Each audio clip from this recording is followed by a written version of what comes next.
433면이 되겠습니다. 여호와께서 사무엘에게 이르시되 내가 이미 사울을 버려 이스라엘 왕이 되지 못하게 하였거늘 내가 그를 위하여 언제까지 슬퍼하겠느냐. 너는 뿔에 기름을 채워 가지고 가라. 내가 너를 베들레헴 사람 이새에게로 보내리니 이는 내가 그의 아들 중에서 한 왕을 보았느니라 하시는지라.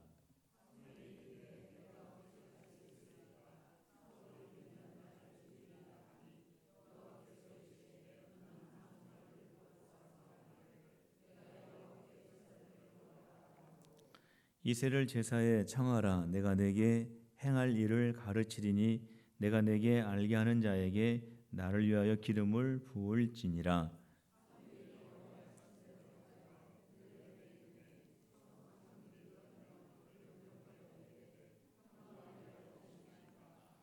이르되 평강을 위함이니라. 내가 여호와께 제사하러 왔으니 스스로 성결하게 하고 와서 나와 함께 제사하자 하고 이새와 그의 아들들을 성결하게 하고 제사에 청하니라.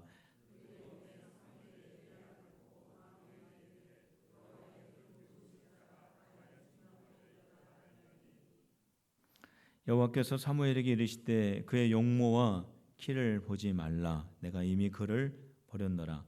내가 보는 것은 사람과 같지 아니하니 사람은 외모를 보거니와 나 여호와는 중심을 보느니라 하시더라.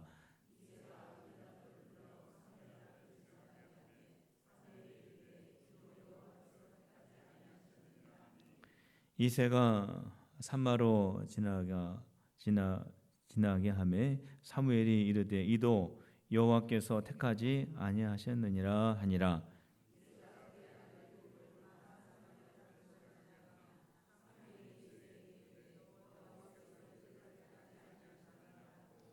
또 사무엘이 이새에게 이르되 내 아들들이 다 여기 있느냐?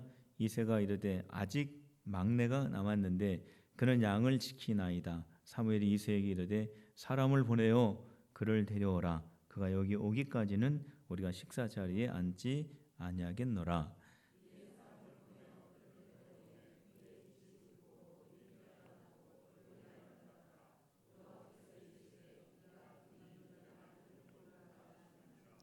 사무엘이 기름 뿔병을 하자다가 그의 형제 중에서 그에게 부었더니 그날 이후로 다윗이 여호와의 영에 크게 감동되니라. 사무엘이 떠나서 라마로 가니라.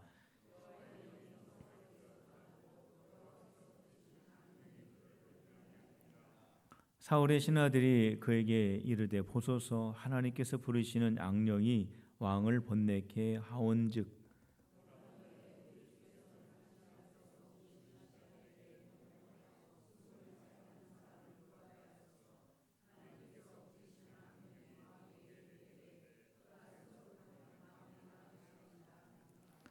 사울의 신하에게 이르되 나를 위하여 잘 타는 사람을 구하여 내게로 데려오라 하니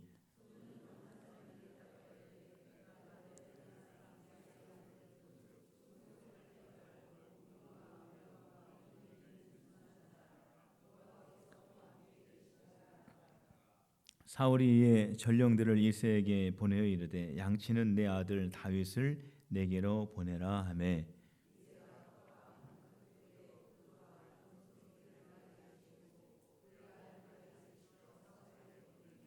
다윗이 사울에게 이르러 그 앞에 모셔서 사울이 그를 크게 사랑하여 자기의 무기를 드는 자로 삼고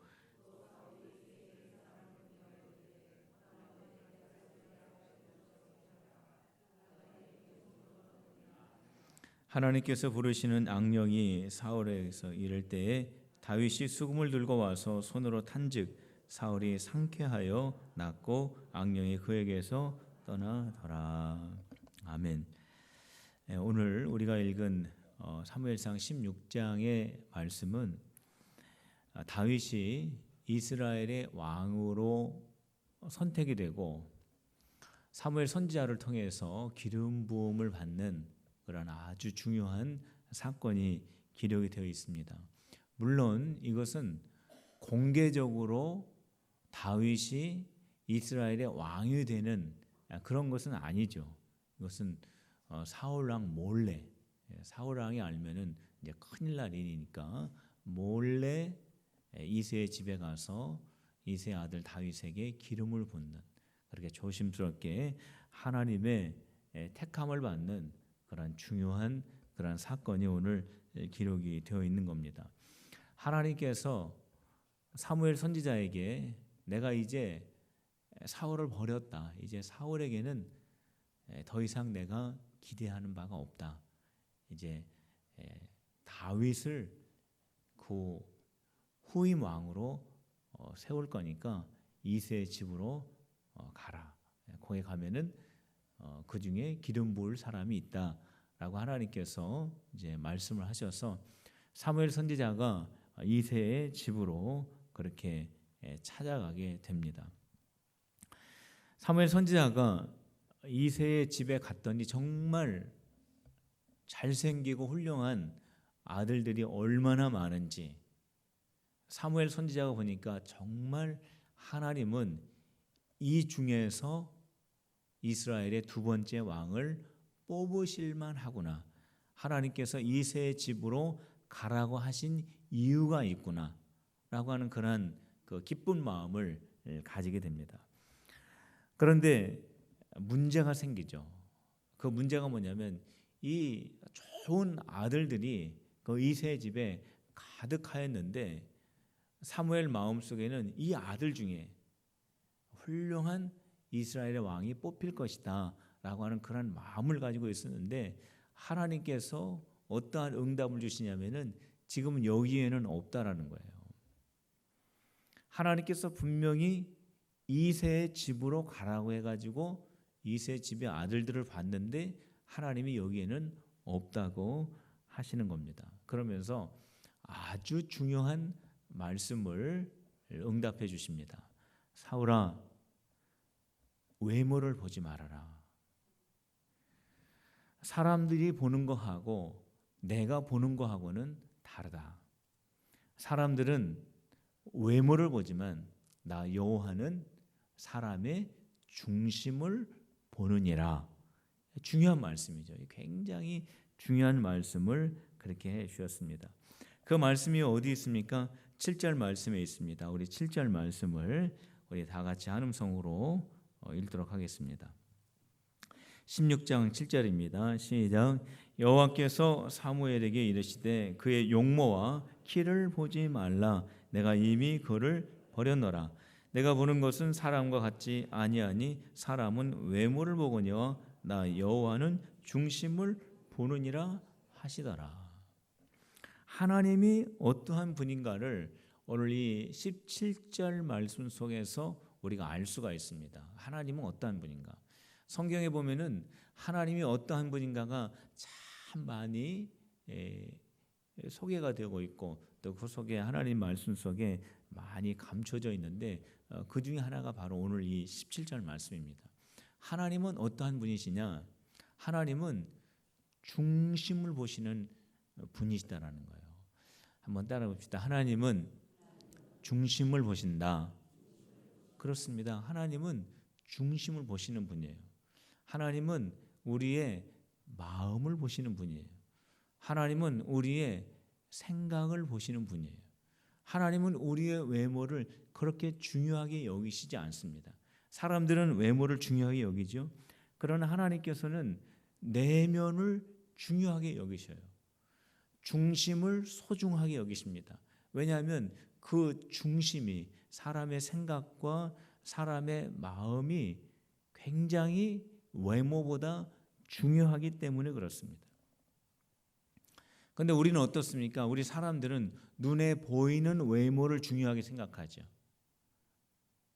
그런데 하나님께서는 우리 눈에 보이지 않는 내면, 우리가 별로 그렇게 중요하게 생각하지 못했던 그 내면을 하나님께서 중요하게 여기신다는 겁니다. 우리 얼굴에 뭐가 묻고 우리 옷에 뭐 먼지나 더러운 것이 묻으면 우리는 어떻게 합니까? 거울을 보고 금방 얼굴을 닦고 우리 옷에 있는 먼지를 다 털어버려서 문제를 해결하죠. 그런데 우리 내면에 있는 문제가 발견이 돼도 우리들은 그것을 별로 그렇게 심각하게 생각을 하지 않는다라는 겁니다.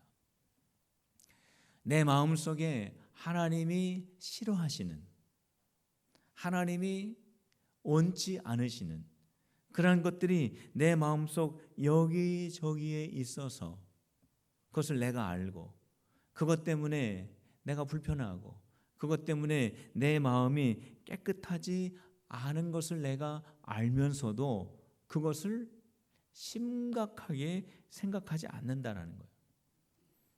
이것이 좋지 않다라고 하는 것을 알면서도 불구하고 그것을 빨리 해결하려고 하는 그러한 마음의 노력을 우리는 별로 그렇게 하지 않는다라는 겁니다.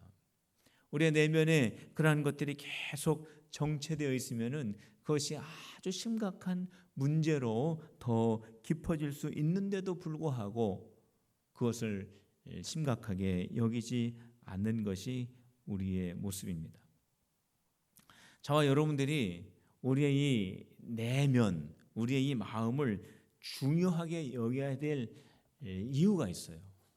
그 이유가 무엇이냐 하면은 하나님께서 우리들을 판단하실 때 우리의 외모를 보고 판단하시는 것이 아니라 우리의 내면을 보고 판단하신다라는 거예요. 우리의 얼굴이 어떻게 생겼느냐를 보고 판단하시지 않습니다. 우리의 눈이 얼마나 크냐, 우리의 코가 얼마나 높으냐, 우리의 피부색이 얼마나 밝으냐, 우리가 얼마나 크냐, 작냐, 이것 가지고 하나님이 우리를 평가하지 않으신다는 거예요. 결코 그것을 가지고 우리를 판단하지 않으신다는 거예요. 하나님은 무엇을 가지고 우리를 판단하시느냐 하면은 우리의 내면을 보고 하나님께서 우리를 판단하신다는 거예요. 우리의 마음속에 얼마나 사랑이 있는지, 우리의 마음속에 얼마나 믿음이 있는지, 우리의 마음속에 얼마나 은혜가 있는지, 우리의 마음속에 얼마나 헌신이 있는지, 우리의 마음속에 얼마나 순종이 있는지 하나님이 거기에 관심을 두고 있다라고 하는 것입니다. 그것을 보시고 하나님께서 우리의 얼굴이라든지 우리의 키라든지 우리의 어떤 외적인 조건이라든지 이런 것 보시고 하나님 우리에게 일을 맡기시는 것이 아니라 우리 안에 있는 내면, 우리의 생각, 우리의 마음, 그것을 하나님께서 보신 다음에 우리를 평가하시고 우리에게 주님의 일을 맡겨주신다라는 겁니다. 그렇기 때문에 저와 여러분들이 우리의 내면을 늘 단장을 해야 됩니다. 우리가 매일 아침 일어나면은 거울을 보고 얼굴을 닦고 우리의 옷을 입고 단장하게 하지 않습니까? 만약 아침에 일어났는데도 불구하고 거울도 안 보고 얼굴 씻지도 않고 옷도 어떻게 입었는지도 모르고 그렇게 막 일터로 나가면 어떻게 되겠습니까? 그것도 하루 이틀도 아니고 일주일, 한 달, 6개월, 1년 동안 거울 보지 않고 씻지 않고 그렇게 생활한다면 어떻게 되겠어요? 그 몰골이 정말 봐줄 수가 없겠죠. 정말 그 옆에 가면은 그 냄새가 나서 함께 있을 수가 없겠죠. 가꾸지 않고 씻지 않으면 그렇게 되는 겁니다. 우리의 속사람도 마찬가지라는 거예요. 우리의 속사람도 우리가 단장하지 않으면 정말 추한 모습이 된다는 겁니다. 우리가 하루, 이틀, 일주일, 한 달을 씻지 않고 생활한다고 한번 생각해 보세요. 단장하지 않고 생활한다고 한번 생각해 보세요. 똑같다라는 거예요. 우리의 속사람도. 성도 여러분, 그런데 우리가 날마다 우리 자신을 단장을 합니까? 우리의 내면을, 우리의 마음을, 우리의 생각을, 우리의 속사람을 날마다 단장을 하고 생활을 하고 있습니까? 사랑으로 단장합니까? 사랑이 좀 부족하면 내가 사랑으로 단장하고, 믿음으로 단장합니까? 헌신으로 단장합니까? 은혜로 단장합니까? 정말 내 속사람, 내 마음, 내 생각, 내 안을 단장한 지가 오래라면은 내 속사람도 단장하는 거야? 내 마음도 단장하는 그런 게 있어? 신앙생활 하면서 내 마음을 잘 가꿔야 하는 그런 게 있는 거야? 이거를 전혀 듣지를 못하고 생각하지도 못했다면은 어떠하겠습니까? 우리의 속사람이 정말로 냄새나고 추한 모습이 될 수밖에 없겠지요. 예수님께서 그래서 바리새인과 서기관들에게 뭐라고 말씀하셨습니까? 너희의 마음은 마치 무덤과 같다 그랬습니다. 너희는 마치 하얀 분을 칠한 그러한 평토장한 무덤과 같다라고 말씀하셨어요. 무덤 속이 어떻습니까? 냄새나죠. 왜 그러한 말씀을 예수님께서 하셨을까요? 그 이유는 그들의 마음을 단장하지 않았기 때문에 그렇다라는 거예요.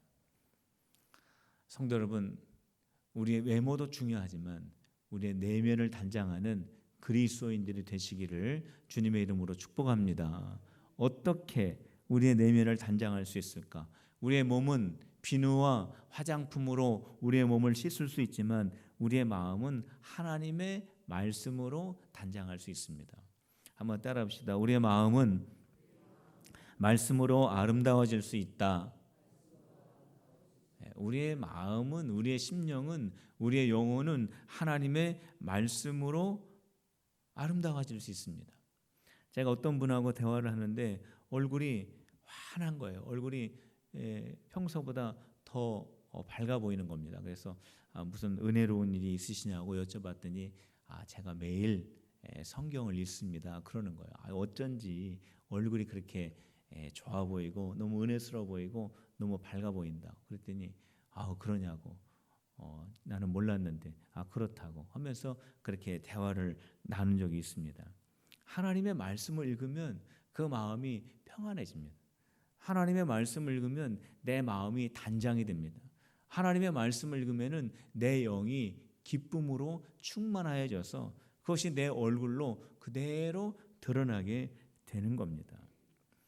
시편 19편 7절과 8절 말씀에 보면은 이러한 말씀이 있습니다.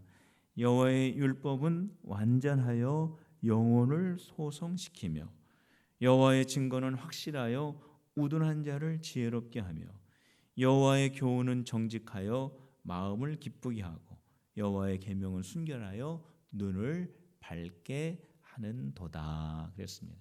하나님의 말씀이 우리의 심령을 아름답게 하고 우리의 심령을 단장시키고 우리의 심령을 깨끗게 한다라고 하는 말씀입니다. 우리 성도 여러분, 하나님의 말씀을 매일 읽으시기를 바랍니다. 우리 새벽마다 5장, 6장씩 읽죠. 한 30분 정도 읽고 있는데 여러분들 매일 한번 해보세요. 이번 한 달 동안 그렇게 훈련을 받으시고 매일 하루에 성경을 30분씩 읽어보세요. 하루에 5장씩 읽어보세요. 어떻게 되겠습니까? 하나님의 놀라운 아름다운 내적 변화가 반드시 일어날 수밖에 없는 겁니다.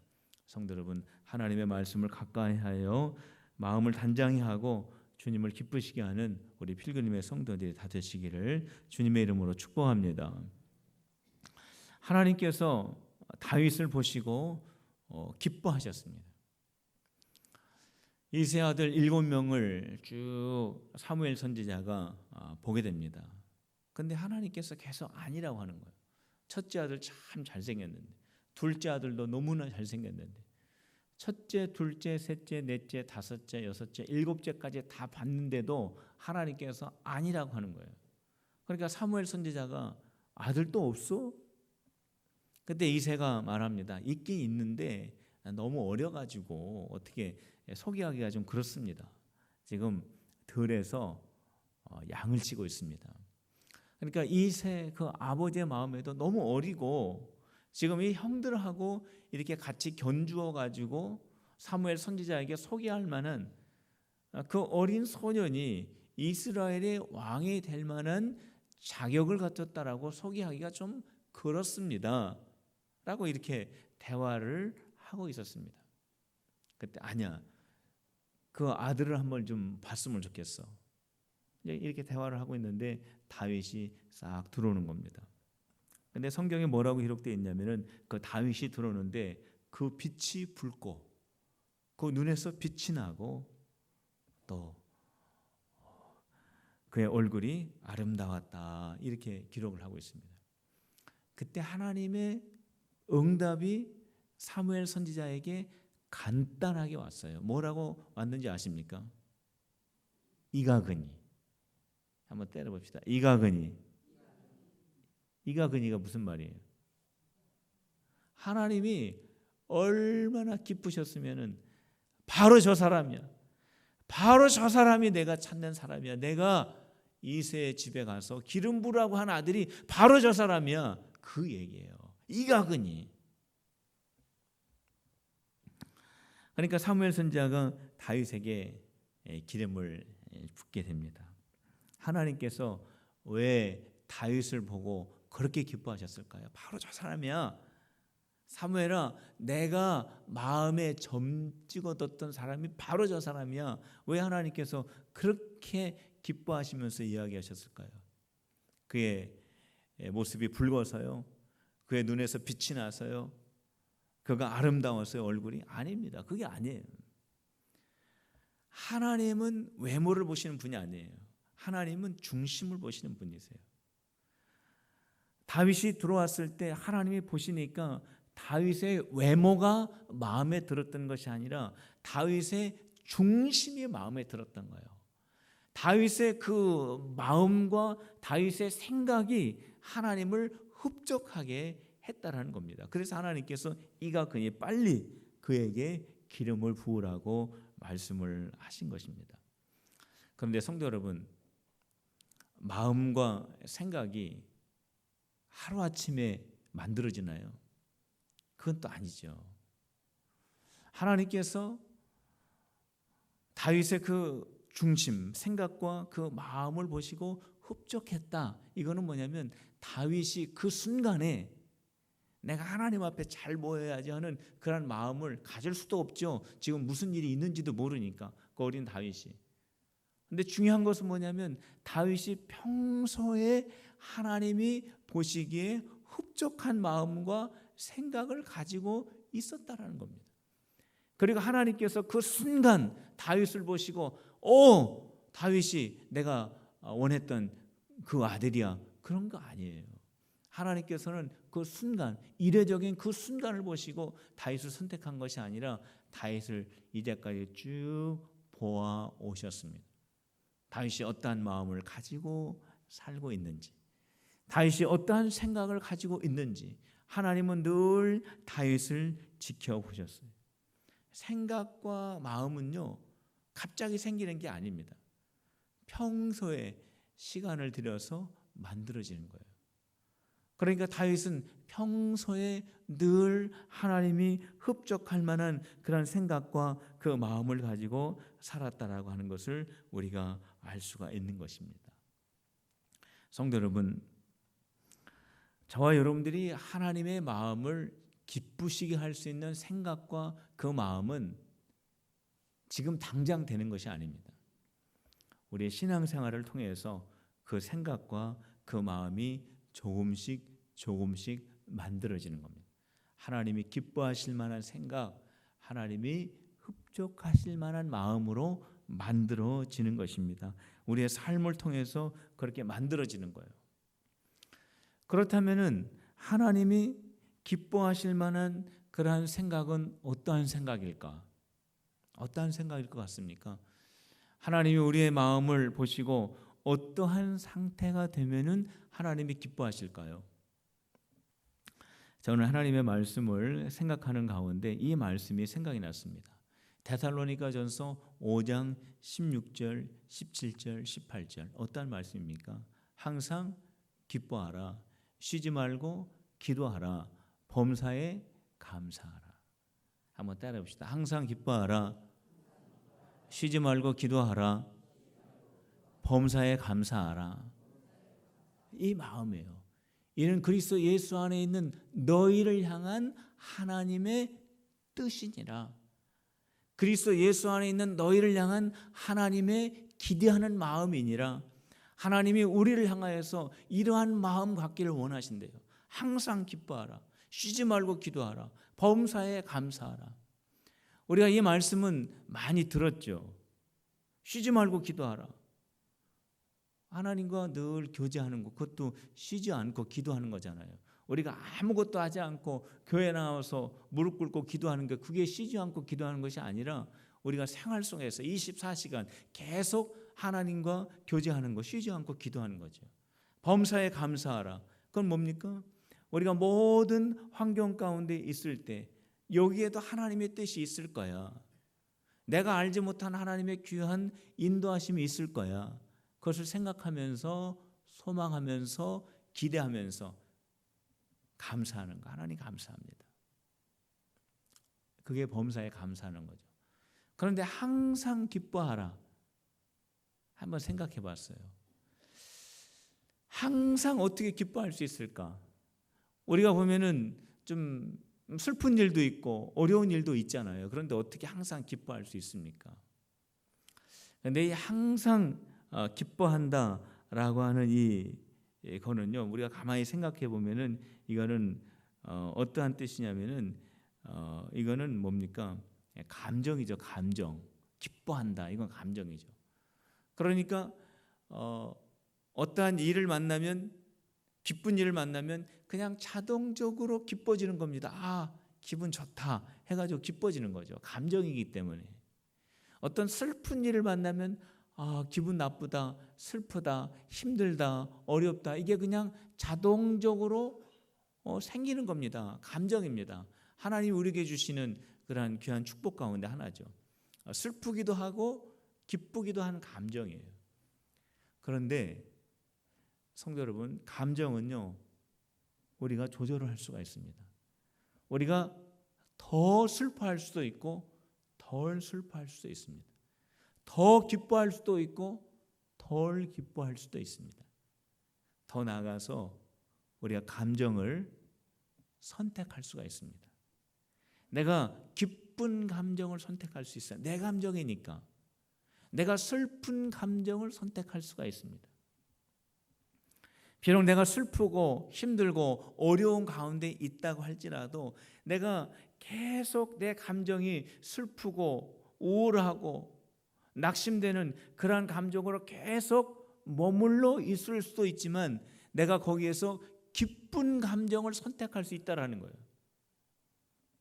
내가 지금 어렵고 힘든 가운데 있지만 주님이 나에게 은혜 주시면, 주님께서 나와 함께 하시면, 주님이 나를 인도하여 주시면, 나를 구원하여 주시면 내가 능히 승리할 수 있다, 하나님께 영광 돌릴 수 있다라고 하는 그런 믿음의 고백을 가지고 기쁨을 선택할 수 있다라는 거예요. 그러니까 항상 기뻐하라, 이거는요 아무 생각 없이 그냥 희죽희죽 웃으라는 것이 아니에요. 이거는 항상 기쁨을 선택하라는 거예요. 하나님을 믿고, 하나님이 나와 함께 하심을 믿고, 하나님이 나를 인도하여 주심을 믿고, 하나님이 나를 지켜주심을 믿고, 슬픔과 낭만과 절망 가운데 계속해서 빠져가지 말고 거기에서 기쁨을 선택하라는 거예요. 그게 바로 항상 기뻐할 수 있는 비법입니다. 기쁨을 선택하는 우리 필금의 성도들 되시길 축복합니다. 한번 따라해 보시길 바랍니다. 기쁨을 선택하자. 항상 기뻐할 수 있습니다. 사무엘 선지자가 다윗에게 기름을 부었습니다. 부었더니 어떠한 일이 일어나냐면은 하나님의 영이 다윗에게 충만하게 임하게 됩니다. 다윗이 하나님의 영에 의해서 감동을 받게 됩니다. 하나님께서는요, 하나님의 일하는 사람에게 가장 먼저 주시는 은혜가 있어요. 그 은혜가 뭐냐면 하나님의 영에 충만한 은혜를 주십니다. 왜냐하면 다윗이 이제 이스라엘의 왕으로 선택을 받아가지고 이스라엘의 왕으로서의 사역을 해 나갈 때에 다윗은 하나님의 뜻대로 이스라엘을 이끌어 나가야 되기 때문에 하나님의 영으로 충만해야 했습니다. 다윗이 하나님의 영으로 충만해야 하나님과 교제할 수 있고, 다윗이 하나님의 영으로 충만해야 다윗이 하나님의 뜻대로 이스라엘을 잘 이끌어 갈 수가 있기 때문에 그렇습니다. 초대교회 때 7집사를 어떻게 선택을 했습니까? 거기 조건이 뭡니까? 잘생긴 사람 아니에요. 건강한 사람 아닙니다. 능력 있는 사람 아닙니다. 어떻게 초대교회 때 7집사가 정말로 필요했는데 어떻게 7집사를 뽑았습니까? 거기 조건이 딱 두 가지나요. 첫째, 성령이 충만한 사람. 둘째, 지혜가 충만한 사람. 그래서 사람들에게 칭찬받는 사람. 이게 7집사를 초대교회 때 뽑았던 기준이에요. 성령 충만, 지혜 충만, 사람들에게 인정받는 게 아니라 성령이 충만하여 사람들에게 인정받고, 정말 성령 충만한 사람이야 저 사람. 지혜가 충만하여 사람들에게 인정받고, 참 저 사람 지혜로운 사람이야 사람들에게 인정받는 그 사람이 7집사의 선택 기준이었다라는 거예요. 초대교회도 나오잖아요. 성령 충만 받은 것이 바로 하나님의 일을 맡은 자의 중요한 요건이라는 거예요. 성령 충만만 해서는 안 돼요. 성령은 충만한데 지혜가 좀 부족하면 그게 문제예요. 지혜는 부족하지 않은데 성령의 영적 경험이 없다. 이것도 문제예요. 교회의 일꾼이 될 수 없습니다. 성령 충만, 지혜 충만 항상 같이 가야 됩니다. 그래야 주님의 일을 할 수가 있는 거예요. 그래야 주님의 일꾼이 될 수가 있는 것입니다. 하나님께서 다윗에게 큰 감동을 주시죠. 큰 하나님의 영으로 충만케 해주셔가지고 다윗이 제일 먼저 한 일이 뭐냐면 사울 왕에게 임한 악령을 쫓는 일을 했습니다. 지금 다윗은 기름 부음을 받아가지고 하나님의 영으로 충만해져가지고 하나님의 영의 감동을 받아가지고 지금 충만한 가운데 있는데, 반대로 사울 왕에게서는 하나님의 영이 떠나버렸어요. 하나님의 영이 떠나니까 악령이 들어오게 됩니다. 그러니까 사울 왕이 너무나 괴로워합니다. 그때 사람들이 다윗을 좀 부르라고, 다윗이 수금을 연주하면은 악령이 떠나가게 된다고 그런 말을 해가지고 사울 왕이 다윗을 데려오죠. 그래서 다윗이 사울 왕 앞에서 수금으로 연주를 할 때에 악령이 떠나가는 그러한 일이 일어나게 됩니다. 그래서 사울이 상쾌하게 되었다. 악령이 떠나가서 사울이 상쾌하게 되었다. 그런 말씀을 하고 있습니다. 성도 여러분, 다윗이 수금 연주를 잘하면 얼마나 잘했겠습니까? 그 목동이 그 심심해가지고 평소에 쳤던 그 수금이 뭐 얼마나 좋은 소리를 냈겠어요? 다윗이 수금 연주가 뛰어났기 때문에 악령이 떠나간 것이 아닙니다. 다윗이 수금 연주했을 때 어떻게 해서 악령이 떠나갔느냐? 다윗이 하나님의 영으로 충만하였기 때문에 다윗이 연주하는 그 수금의 선율 속에도 하나님의 영이 함께 하셨고, 하나님의 영이 함께하는 그 선율이 사울 왕의 마음속에 들어감으로 말미암아 악령이 떠나가게 된 겁니다. 그러니까 다윗이 어떠한 훌륭한 능력을 가지고 있었기 때문에 그것이 악령이 떠나가는 것이 아니라 하나님의 영으로 감동받은 다윗이었기 때문에 다윗으로 말미암아 하나님의 능력이 나타나서 악한 영이 사울에게서 떠나가게 된 것입니다. 성령 충만이 그래서 중요한 겁니다. 필금의 성도 여러분, 하나님의 영으로 충만하시기를 주님의 이름으로 축복합니다. 하나님의 영으로 충만할 때에 다윗은 하나님의 뜻을 깨달을 수가 있는 거예요. 그래서 하나님께서 다윗에게 하나님의 영을 부어주신 것입니다. 왜 하나님께서 다윗에게 하나님의 영을 부어주셨습니까? 다윗이 악한 영들도 물리칠 수 있는 능력 있는 왕이 되도록 하기 위해서 하나님께서 하나님의 영을 부어 주신 것입니다.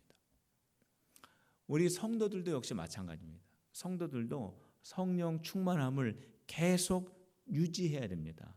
저를 따라서 해보시길 바랍니다. 성령 충만을 유지하자. 성령 충만을 유지해야 됩니다. 우리가 예수님 믿을 때 이미 성령님은 우리 안에 계셔요. 모든 그리스도인 마음속에는 성령님이 계시는데 그 성령님을 계속 인정하고 그 성령님과 교제하고 그 성령님을 먼저 앞세워드리고 그 성령님에게 우선권을 드리면 성령 충만함이 계속 유지되는 겁니다.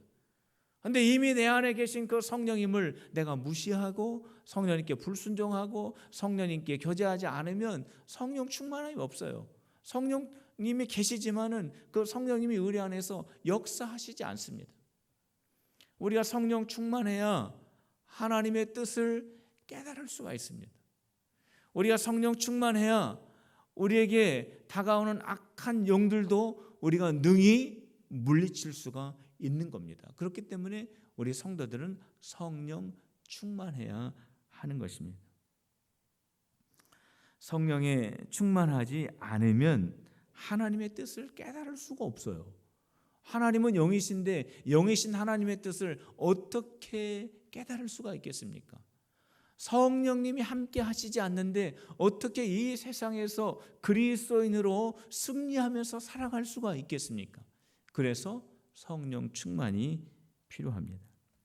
저와 여러분들이 예수님 믿을 때 성령님이 우리 이미 내 안에 계십니다.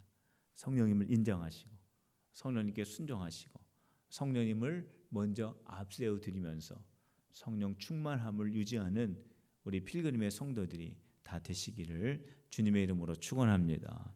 오늘 이 시간 우리 한음성으로 다 같이 기도하겠습니다. 하나님, 하나님의 영으로 충만케 하여 주시옵소서.